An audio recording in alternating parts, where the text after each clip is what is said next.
우리 다 같이 말씀을 함께 나누겠습니다. 말씀은 로마서 3장 1절에서 20절까지의 말씀입니다. 로마서 3장 1절에서 20절까지의 말씀을 함께 나누겠습니다. 로마서 3장 1절. 그런즉 유대인의 나음이 무엇이며 할례의 유익이 무엇이냐?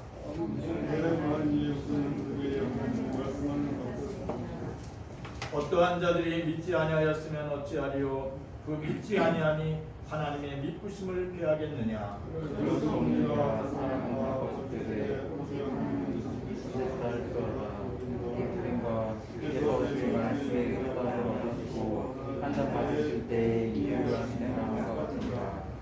그러나 우리 불의가 하나님의 의를 드러나게 하면 무슨 말하리요? 내가 사람의 말하는 대로 말하노니 진노를 내리시는 하나님이 불의하시냐? 결코 그러함이 아니라 만일 그러하면 하나님께서 세상을 심판하시리요.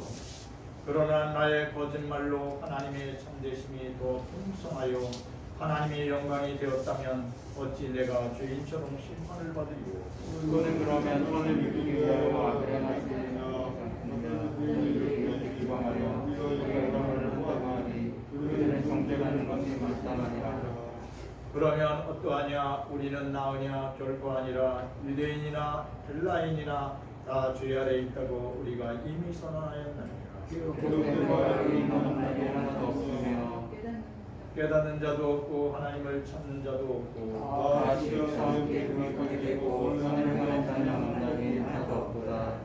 그들의 목구멍은 열린 무덤이요 그 혀로는 속임을 일삼으며 그 입술에는 독사의 독이 있고 그 입에는 저주와 독이 가득하고 그 발은 피 흘리는데 빠른지라 하늘과 흙이 길길에 있어 평강의 길을 알지 못하였고 그들은 하나님을 두려워함이 없는 자람과 같으니라.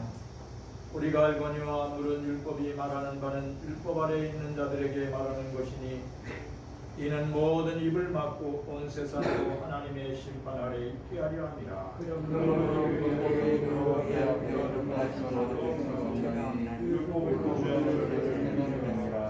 아멘. 찬양 258장 샘물과 같은 보혈은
사랑합니다.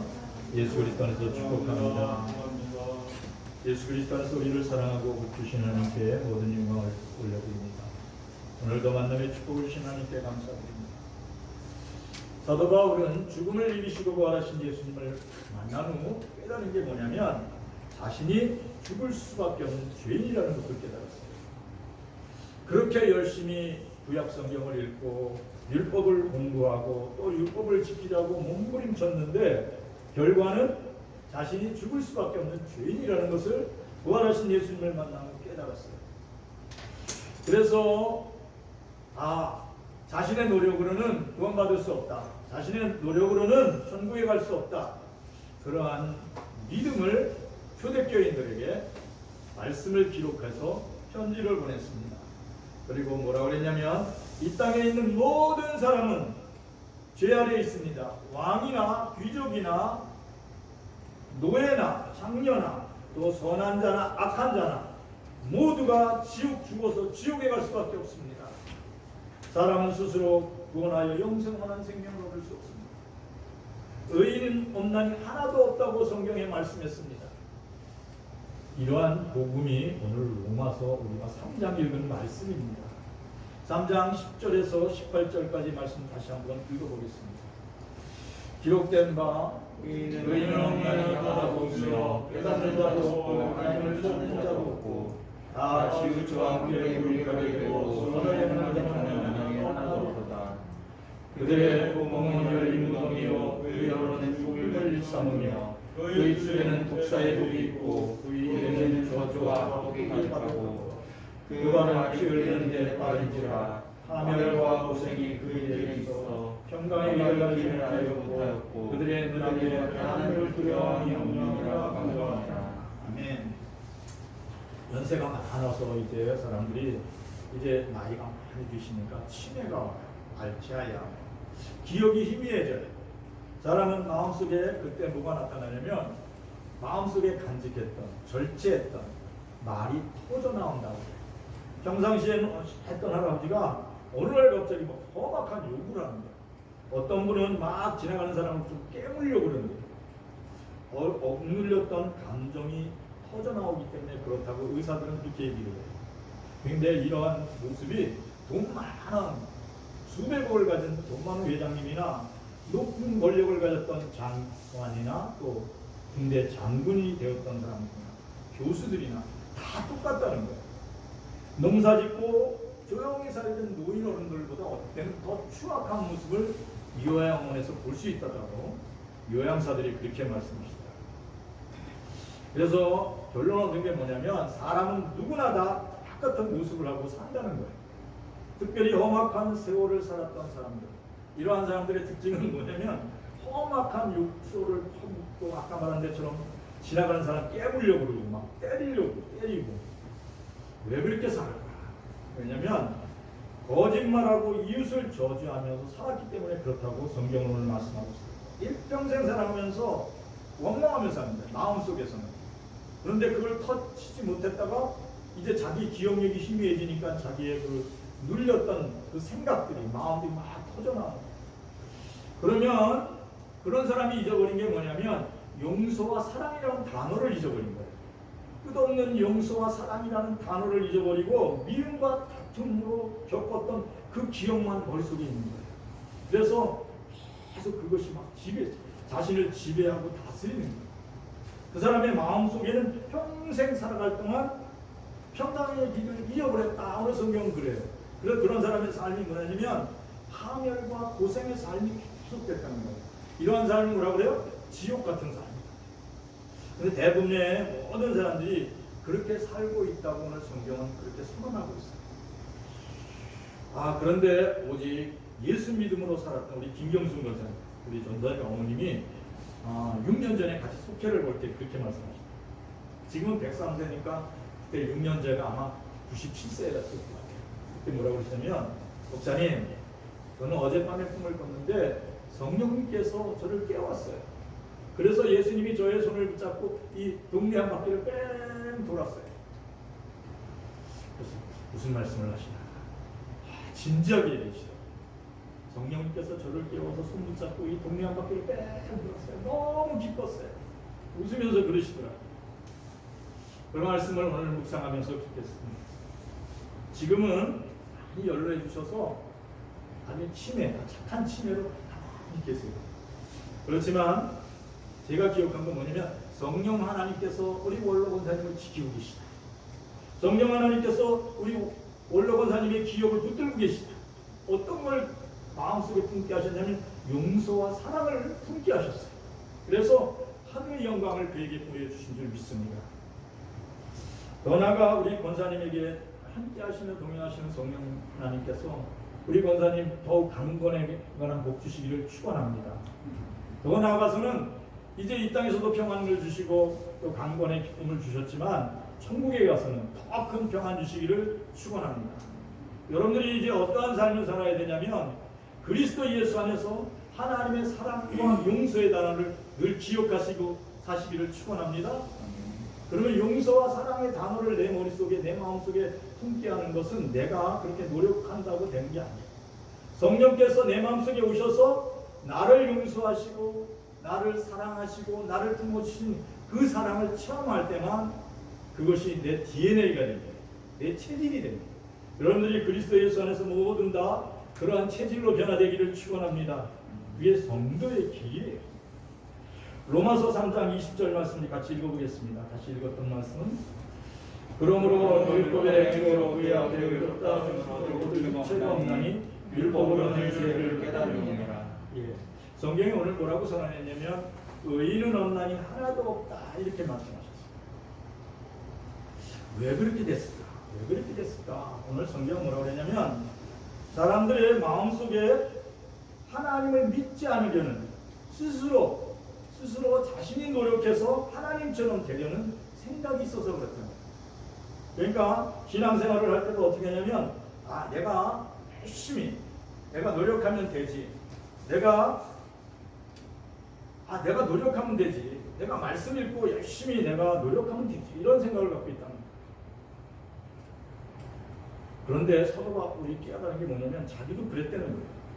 열심히 노력하면 되지. 열심히 노력하면 되지.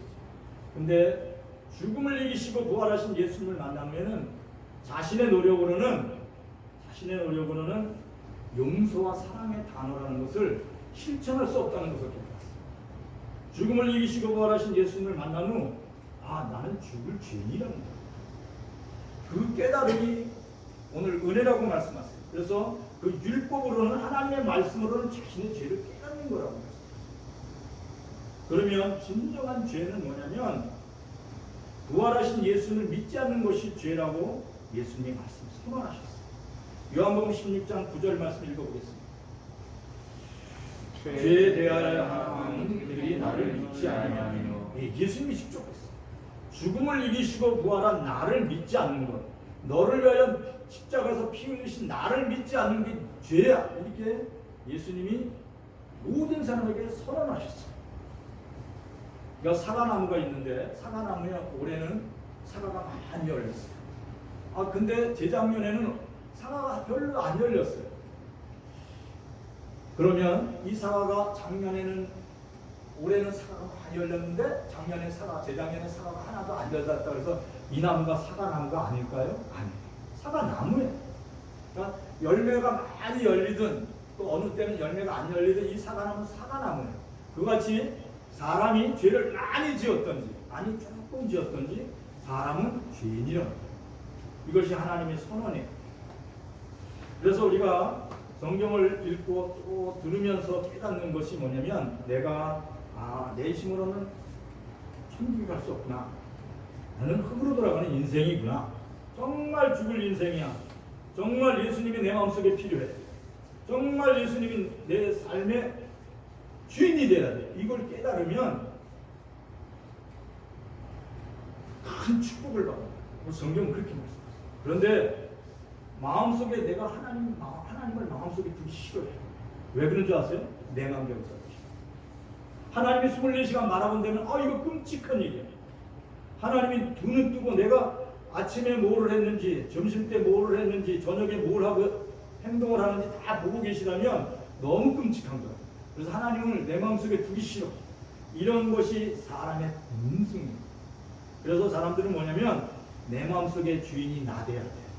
내 마음속에 주인이 나지. 내 마음대로 살면 돼. 내 뜻대로 살면 돼.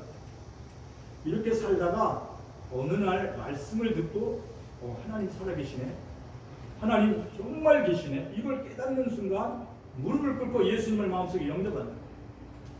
그 순간 바뀌는 게 뭐냐면 내 마음속을 지배했던 마귀가 떠나갔다. 동시에 무슨 일이 일어나냐면 지옥문이 닫히고 뭐가 열리냐면 하늘문이 확 열린다는 거야. 천국 영생의 문이 열리고 있어. 열리고 성령이 내 마음속에 충만해진다. 사랑하는 성도들이 이 시간 그리스도 예수 안에서 자신의 생각을 포기하시기를 축원합니다. 그리고 이 시간 예수님을 내 마음속에 주인으로 영접했어요. 그러면 불같은 성령이 임재하세요. 그래서 내 마음속 기쁨이 터져요. 천국문이 순간 열리고 하늘의 기쁨이 있어요. 사랑하는 모든 성도들이 그렇게 되기를 축원합니다. 자, 사도 바울이 이걸 체험합니다. 그래서 이걸 복음을 쓴 거예요.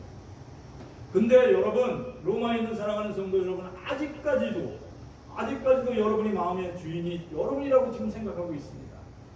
그래서 제가 이 편지를 쓰는 것입니다. 나는 죽고 예수로 사는 복음을 내가 증거하는 것입니다. 그래서 오늘 이 복음을 썼어요. 그래서 뭐라고 썼냐면 의인은 없습니다. 한 사람도 의인이 없습니다. 오직 죽음을 이기시고 부활하신 예수를 믿는 사람만이 의인이 된다고 선언했어요. 누가복음 18장 18절 말씀 같이 읽어보겠습니다. 어떤 관리가 누워 있는데 선한 선생님이 무엇으로 보여야 하는지를 얻으리까.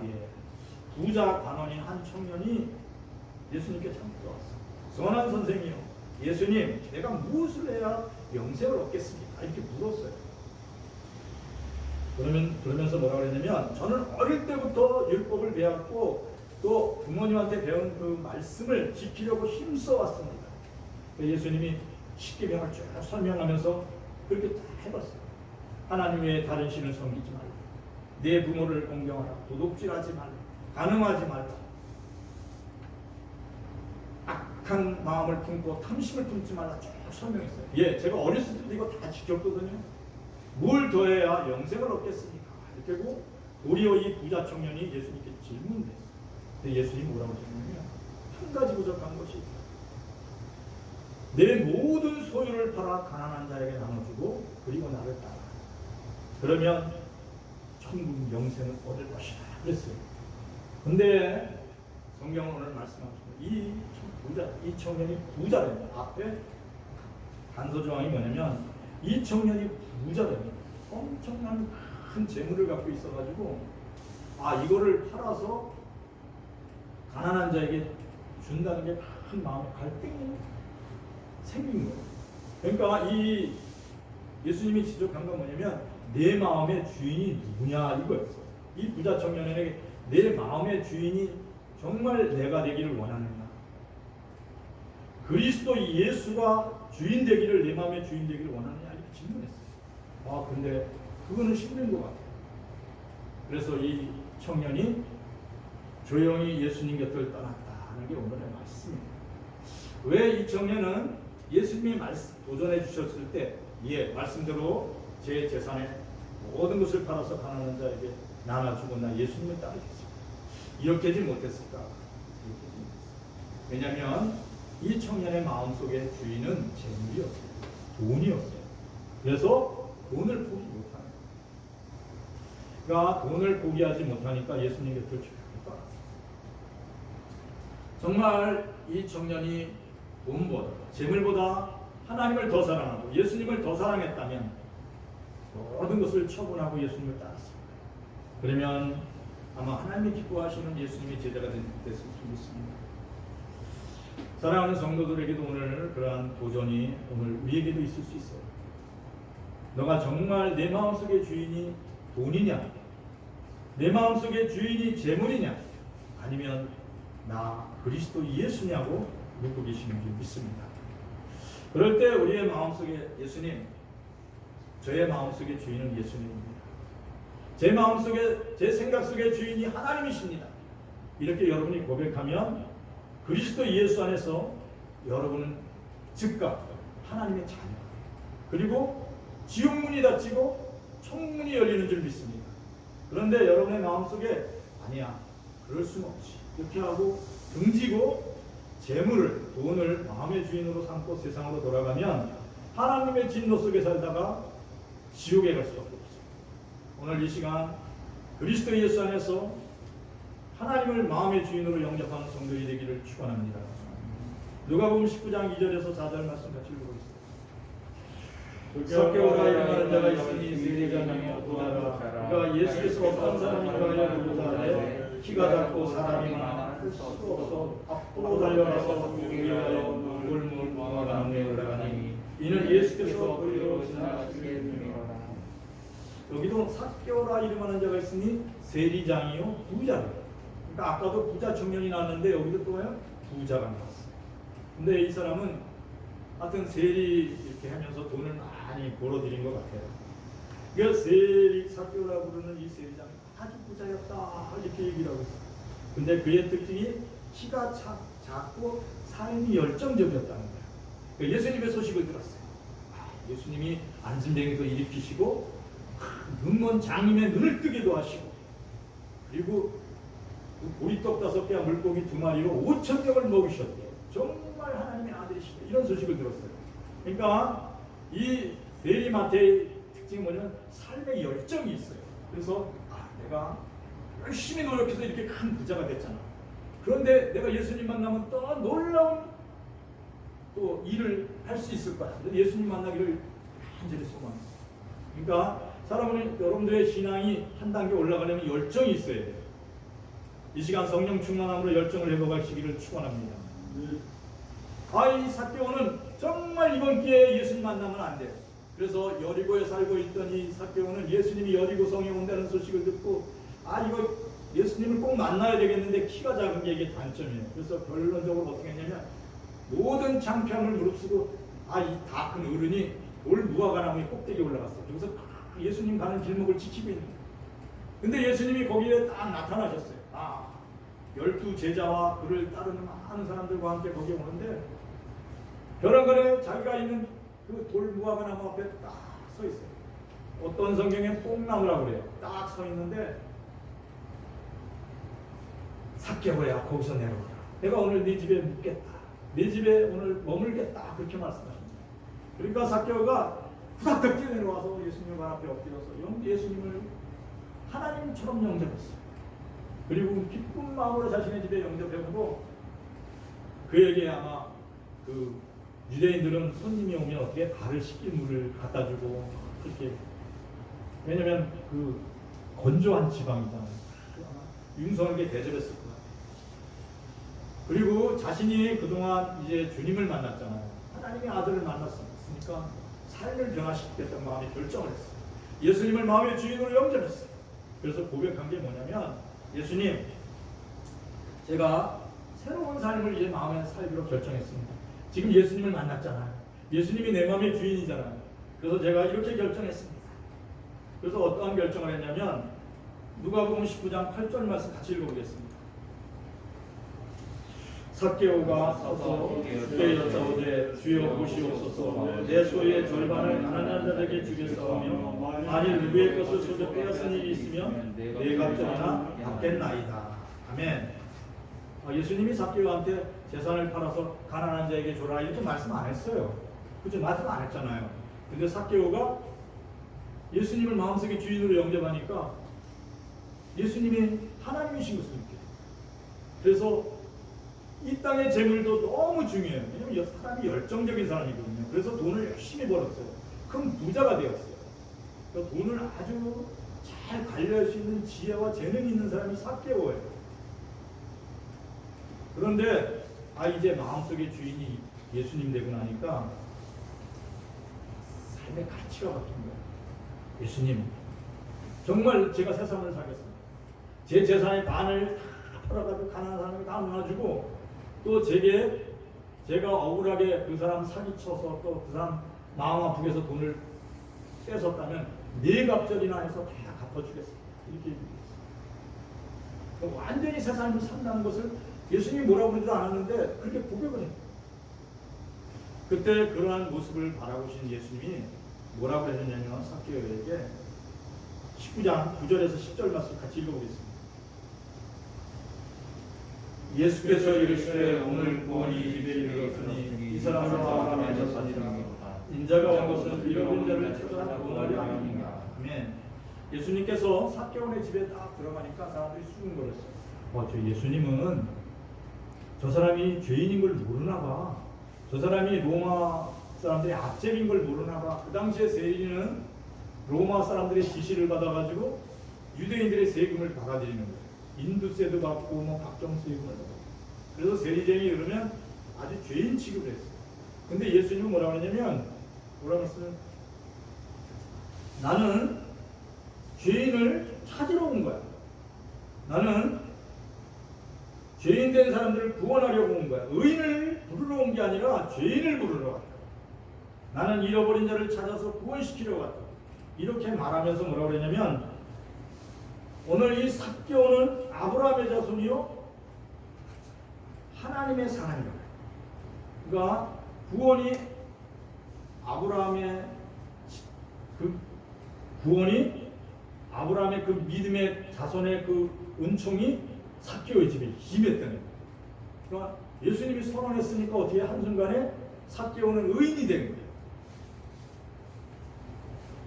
삭개오가 어떻게 해서 의인이 된 줄 아세요? 마음속의 주인을 예수님으로 바꾸는 순간에 의인이 된 거예요. 생각을, 마음을 하나님께 집중하면서 나의 삶의 모든 것은 하나님이 책임져 주십니다. 나의 미래는 하나님이 다 책임져 주십니다. 이렇게 고백하는 순간에 하나님의 자녀가 됩니다. 그리고 하늘문이 열리고 지옥문이 닫힌 거예요. 그로부터 시작해서 성령께서 그 마음을 온전히 지배하신 줄 믿습니다. 그 발걸음을 계속 인도하셨습니다. 아마 삭개오는 후에 뭘 하냐면 마태 있죠, 마태. 그때 예수님의 제자들 중에서 공부한 사람이 그렇게 많지 않아요. 다 어부였어요. 그러니까 굉장히 지식인이었던 것 같아요, 마태는. 그래서 열정적으로 삶을 살았으며 공부도 했어요. 그러니까 세금을 걷는 공무원도 된 거 아니에요. 어떻게 됐든 로마의 압제이지만. 근데 그가 은혜를 받고 마태복음을 기록할 수 있는 은혜를 받았어요. 그리고 지금도 그 이름이 존귀하게 되어 있어요. 사랑하는 성도들 마음속에 예수님이 주인 되시기를 축원합니다. 재물보다 마음속의 주인을 하나님 삼으시기를 축원합니다. 마태가 바뀐 게 뭐냐면 성령 충만함으로 이제 돈을 쓸 줄 아는 사람이 된 거예요. 돈을 어디다가 써야 가치가 있는지, 돈을 어떻게 써야 성공적인 삶을 살 수 있는지 세리 마태는 깨달았어요. 그의 삶을 하나님께서 풍성하게 만들어 주신 줄 믿습니다. 록펠러가 부모님한테 배운 게 이거예요. 록펠러 엄마 아버지가 록펠러를 소년 때부터 손 붙잡고 다니면서 하나님은 살아계시다. 하나님은 살아계셔. 24시간으로 록펠러를 돕고 계십니다. 록펠러 너는 하나님을 믿고 늘 예배해야 돼. 그래서 록펠러는 어떨 때는 잔인할 정도로 돈을 벌었어요. 근데 아주 성공적인 사업가로 성공을 했어요. 근데 딱 지킨 게 하나 있어요. 뭐냐면 매주일 주일 지키는 거예요. 두 번째 11조를 내는 거예요. 근데 얼마나 야박하게 사업을 했는지 많은 사람들이 참 록펠러 저 사람하고 정말 사업은 하지만 너무 이기적이야. 그래서 그럼에도 불구하고 록펠러는 엄청 풍부한 부자가 됐어요. 근데 나이가 들다가 벼랑간에 50대에 병이 들어버렸어요. 죽을 병에 걸린 거예요. 의사가 선생님, 록펠러 선생님 도저히 불가능합니다. 그때부터 록펠러가 하나님께 기도했어요. 하나님, 이제 정말 저는 그냥 매주일 예배를 드리고 11절 드렸지만 제 마음속에 주인이 하나님인 걸 몰랐어요. 예수님이 나의 하나님이시고 예수님이 나의 구원이십니다. 근데 하나님께서 그렇게 마음의 주인을 돈에서 하나님으로 바꾸니까 하나님의 치유가 록펠러에 걸려요. 그래서 또 그가 한 일이 뭐냐면 록펠러 재단을 만들었어요. 그래서 세계 모든 곳에 막 병원을 설치하고 학교를 만들고, 그래서 우리나라도 마찬가지예요. 연대도 그래요. 그리고 우리나라 2대 병원도 그래요. 엄청난, 그리고 6.25 전쟁이 끝나서 록펠러 재단에서 엄청난 지원이 돌아왔어요. 이런 것처럼 많은 국가, 가난한 국가에다가 돈을 다 자기 돈을 넣어주기 시작했어요. 근데 놀라운 일은 돈이 줄어들어야 되잖아요. 하나님께서는 그에게 계속 흑구수와 같이 오병이의 기적을 그에게 일으킨 줄 믿습니다. 이게 뭐냐면 삭개오가 마음의 주인을 하나님으로 바꾸는 순간 하나님께서 그에게 돈을 관리할 수 있는 지혜를 주신 줄 믿습니다. 그러니까 하나님이 원하시는 건 뭐냐면 내 마음의 주인이 재물이냐 나 하나님이냐 이렇게 묻고 계시는 줄 믿습니다. 이 시간 사랑하는 성도들이 마음의 주인이 하나님 되시기를 축원합니다. 그러면 그 순간에 뭐가 바뀌냐면 하늘문이 열리고 하늘의 보물의 창고가 열려요. 그래서 하늘의 신령한 복과 따가운 기름진 복을 부어주시는 줄 믿습니다. 천국 영생의 기쁨을 얻은 이 삭개오는 너무 기뻤어요. 너무 감사했어요. 그래서 오늘 말씀을 묵상하면서 생각했어요. 이 부자 청년하고 이 세리쟁이 마태하고 뭐가 다른가? 왜 어떤 사람은 부자긴 부자인데 열심히 자기 자신이 천국 가려고 노력하다가 천국 영생을 못 얻고 지옥 가는 인생이 되고, 어떤 사람은 천국 가는 인생이 되고 그 남은 생애가 하나님의 축복을 받는 더 큰 기쁨의 삶을 살게 됐어요. 그 원인을 성경은 뭐라고 말씀해요? 부자 청년은 하나님을 두려워하는 마음이 없었다. 오늘 성경은 그렇게 말씀합니다. 뭐가 없었다고요? 하나님을 두려워하는 마음이 없었다. 18절 오늘 로마서 3장 18절 말씀, 그 말씀 같이 읽어보겠습니다. 다 같이 성경을 보겠습니다. 3장 18절. 그들이 로마서 3장 18절 말씀을 읽겠습니다. 성경을 다 같이 시작. 그들의 눈앞에 하나님을 두려워함이 없느니라 한 것 같으면, 예, 부자 청년은 하나님을 두려워하는 마음. 하나님이 그 마음을 떠나가면 한 줌의 흙으로 돌아가는 인생이 된다는 걸 몰랐어요. 그래, 지금 요양원에 있는 이전에 회장을 했던 사람이나 장관을 했던 사람이나 장군을 했던 사람이나 교수나 농구나 할 것 없이 한 줌의 흙으로 돌아가요. 그러나 그 마음속에 마음의 주인이 예수 그리스도가 된 사람은 천국에 가는 줄 믿습니다. 영생을 회복하고 하나님께서 그 나머지를 다 책임져요. 근데 부자 청년은 그러지 못했어요. 하나님을 두려워하는 마음이 없어요. 그러다 보니까 생명의 주인이 자신이라고 생각했어요. 그렇게 재물을 포기할 수 없었어요. 그런데 부자 삭개오는 하나님을 두려워하는 마음이 있었어요. 그래서 생명의 주인이 하나님 되심을 믿었어요. 그렇게 재물을 포기하고 마음의 주인으로 예수님을 모셔드렸어요. 그러니까 초대교회 성도들에게 이 편지를 썼던 그 사도 바울은, 사랑하는 성도 여러분, 하나님을 두려워하는 마음을 품으시기를 축원합니다. 재물을 포기하고 권력을 포기하고 예수님을 마음의 주인으로 영접할 수 있으니까 여러분이 그렇게 되기를 축원합니다. 오직 예수 믿음으로 마음을 지키시기를 축원합니다. 오직 예수 믿음으로 신앙의 삶을 지키시기를 축원합니다. 이 땅은 의인이 전혀 없습니다. 모든 사람이 악한 자로 가득 차 있습니다. 지금 이 땅에는 세상에 악한 황제가 신이 되어 있습니다. 악한 황제가 신이 되어 있어서 우리의 생명을 위협하고 악하고 음란한 거짓된 세상에 왕노릇하고 있습니다.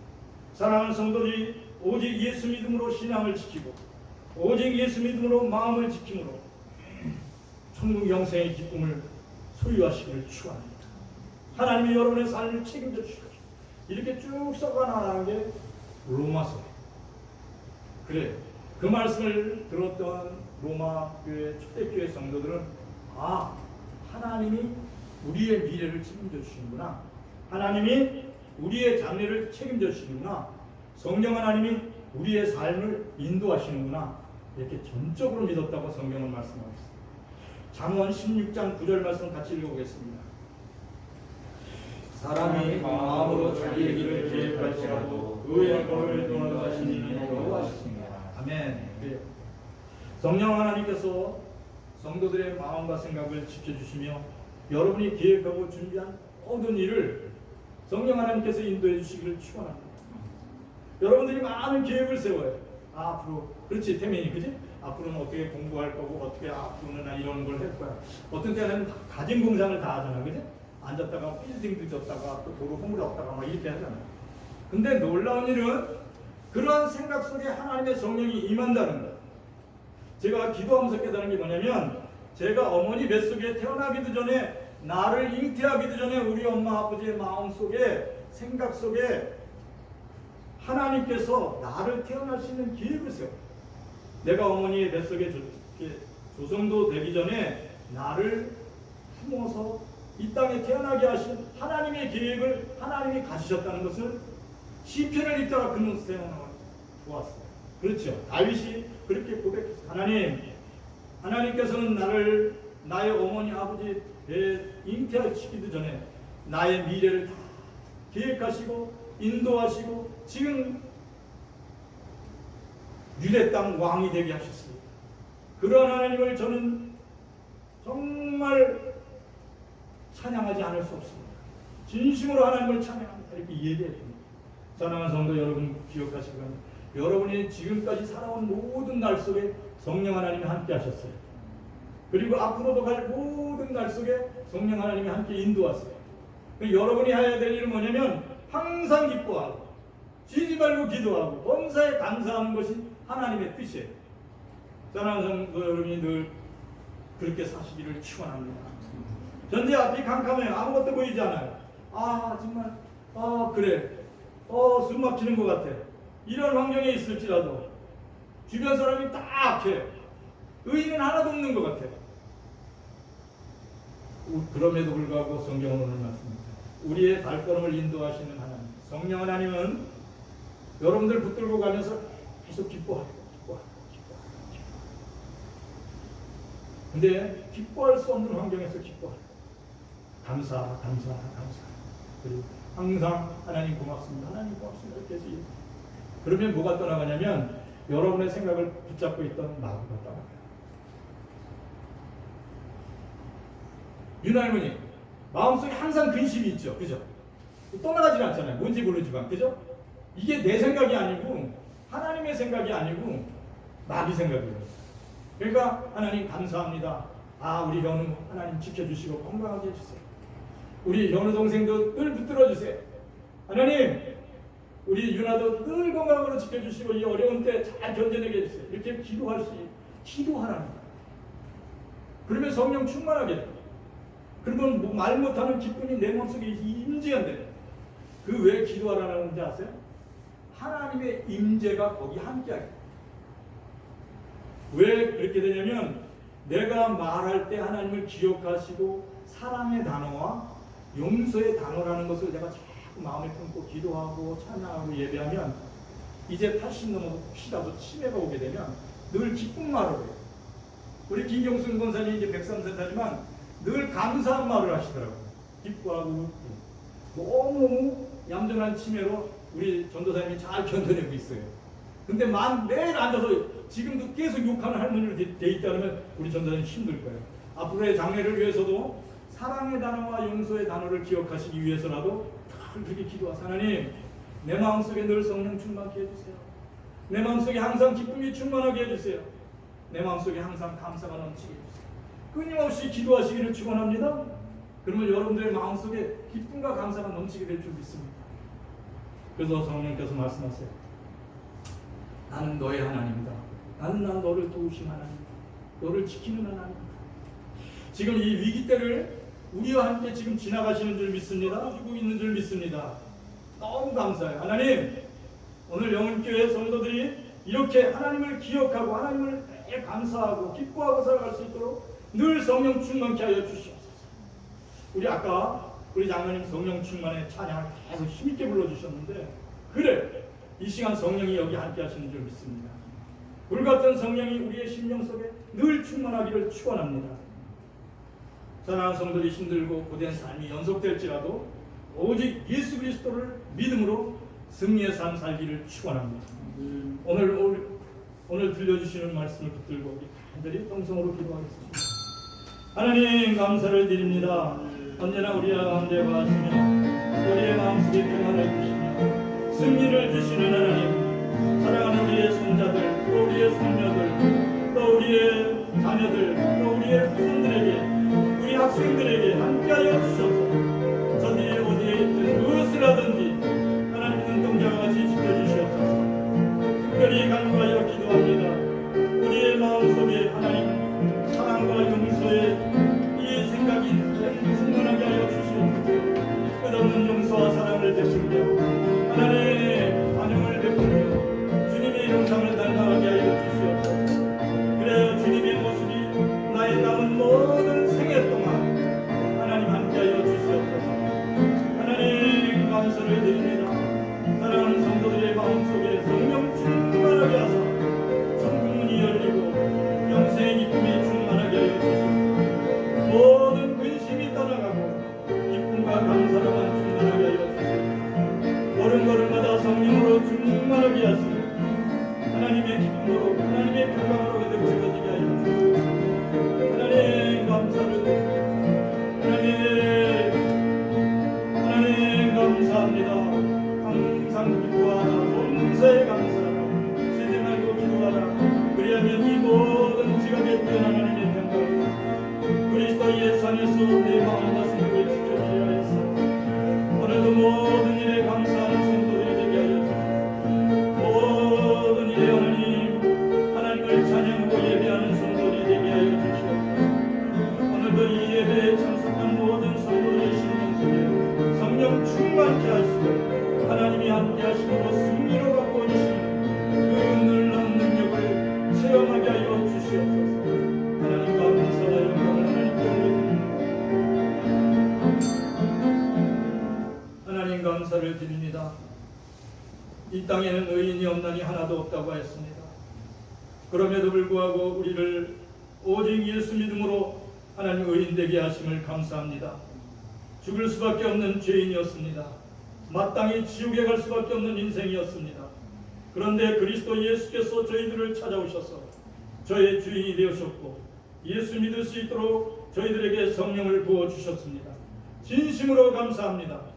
늘 성령 충만함으로 살아갈 수 있도록 은총을 베풀어 주시옵소서. 저의 입술이 늘 감사로 노래하게 하여 주시고 늘 기쁨으로 노래하게 하여 주시옵소서. 또한 저희 입술에서 늘 기도가 떠나지 않게 하여 주시옵소서. 구하라 주실 것이요 두드리라 열릴 것이요 찾으라 그러면 찾아질 것이라 하였으니 날마다 믿음으로 구하고 또 믿음으로 찾고 믿음으로 드리는 믿음의 열정을 회복하게 하여 주시옵소서. 그리하여 천국의 기쁨을 누릴 수 있도록 모든 성도들에게 은총을 베풀어 주시옵소서. 모든 것을 하나님께 맡기옵고 나사렛 예수 그리스도의 이름으로 기도합니다. 아멘. 이제는 우리 주 예수 그리스도의 은혜와 하나님 우리 아버지의 극진한 사랑과 성령의 충만하심이 사랑하는 모든 성도들에게 이제로 영원히 함께 하실지어다.